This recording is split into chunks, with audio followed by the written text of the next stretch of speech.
Sit back and throw one back with your pinky in the air and a middle finger to the world, and join me, the eclectic gentleman Stephen Watts, as we look back on this day in pro wrestling history. But before we do, put that drink down, like, share, and subscribe, and without further ado, let's get our wrestling history on. Ladies and gentlemen, boys and girls, children of all ages, it is December 3rd, and we're going to start off as we always do on a positive note. That's right, these are your pro wrestling birthdays. 1973, the luchador known as Super Crazy. 1982, he's a real American, a great professional wrestler, and not too bad of a mixed martial artist, Jake Hager. And last but not least, 1986, Glasgow, Scotland's own Wolfgang. Of course, on the flip side of that coin, your pro wrestling deaths for December 3rd. 2010, Skip Sweet Brown Sugar Young.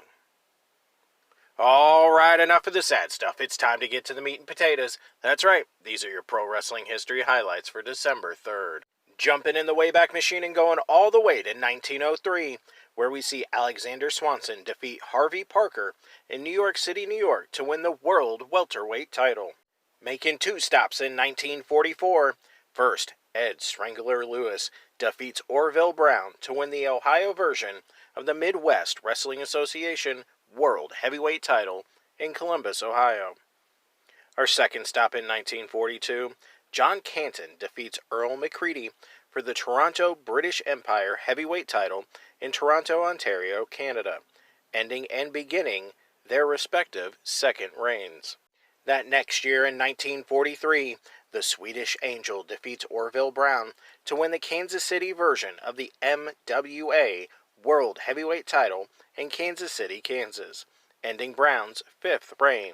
Making a stop in 1952, Leo Jensen defeats Bonnie Muir for the vacant Australian heavyweight title in Sydney, Australia. The title had been vacant since champion Fred Atkins left the country in 1949.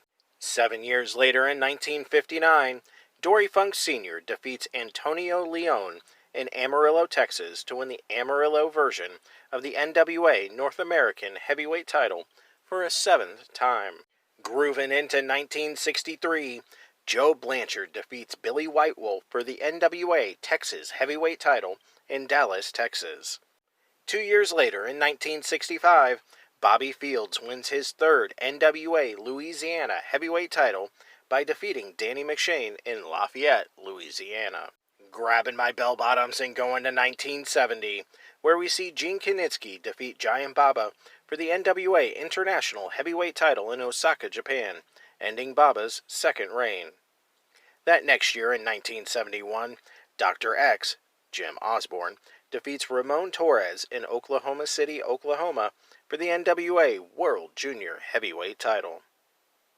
4 years later in 1975, we see The Destroyer, Dick Beyer, defeat Abdul the Butcher to win the Pacific Wrestling Federation United States heavyweight title. Making three stops in 1976, first, Chavo Guerrero Sr. defeats Dr. Hiro Ota to win the NWA American heavyweight title for a sixth time.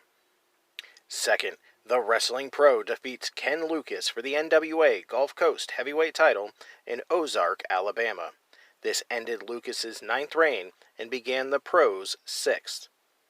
Our third and final stop in 1976, in Dothan, Alabama, Rip Tyler wins his second NWA Alabama heavyweight title, ending the eighth reign of Dick Dunn.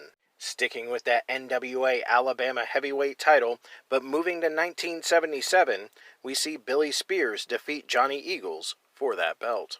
Grabbing my boombox and going to the 80s, 1983, Dick Slater defeats Rufus R. Jones to win the NWA Mid-Atlantic heavyweight title in Hampton, Virginia. Staying in 1983, Bob Armstrong wins a tournament for the vacant NWA Southeastern heavyweight title in Dothan, Alabama. Two stops in 1984.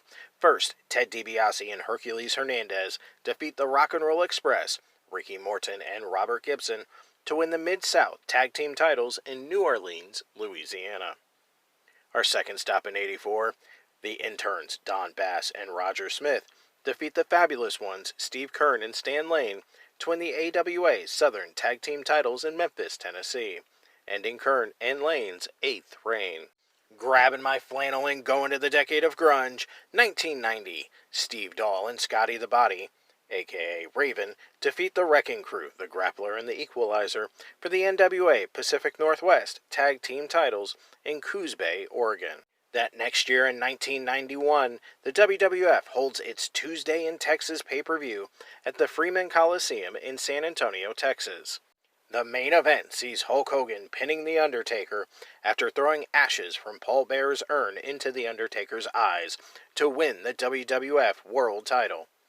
WWF President Jack Tunney made an announcement airing on December 7th edition of WWF Superstars that the title was vacated and would go to the winner of the following month's Royal Rumble match due to the 2 disputed finishes at Tuesday in Texas and the previous week's Survivor Series. Those were your short but sweet pro wrestling history highlights for December 3rd. I'm the Eclectic Gentleman Stephen Watts, and we'll see you tomorrow.